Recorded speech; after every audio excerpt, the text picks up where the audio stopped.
আগামীকাল লোকসভা নির্বাচনের ফলাফল প্রকাশ করবে। তার আগে গণনায় কারচুপি হতে পারে, নির্বাচন কমিশনের কাছে আশঙ্কা প্রকাশ করেছে বঙ্গ বিজেপি। ভিডিওটি শেষ পর্যন্ত দেখুন। চ্যানেলে নতুন হলে সাবস্ক্রাইব করুন, পাশে থাকা বোতামটি বাজিয়ে দিন।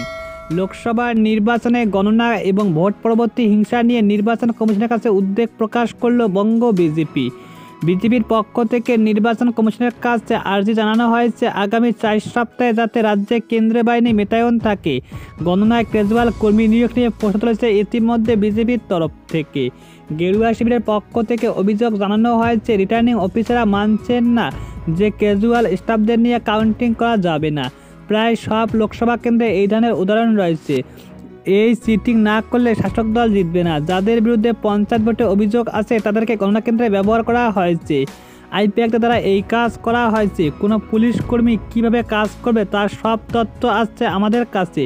সাদা পোশাকে পুলিশ কর্মী মঙ্গলবার ঢোকানো হবে। একই সঙ্গে ডায়মন্ড হারবারে পুনর্নির্বাচন দাবি তুলেছে বঙ্গ বিজেপি। বিজেপির তরফ থেকে বলা হয়েছে ডায়মন্ড হারবারে 350টির বেশি বুথে পুনর্নির্বাচন চাইলাম, দিল না। বারাসাতে যে বুথে ভোট হচ্ছে সেখানে পুলিং অফিসারকে আসেন, তার কোনো আইডি কার্ড নেই। রিটার্নিং অফিসার সতর্ক হয়ে যান, আপনারা কতদিন এইভাবে করবেন, সব কি এক থাকবে? একই সঙ্গে বিজেপির তরফ থেকে কমিশনে ইতিমধ্যে প্রশ্ন তোলা হয়েছে ওরা অপ্রাণ চেষ্টা করবে কাউন্টিংয়ের সময় কারচুপি করতে, কিন্তু আমরাও দেখে নেব যদি পুলিশ সিভিক ড্রেসে ঢোকে তাহলে কি করবেন।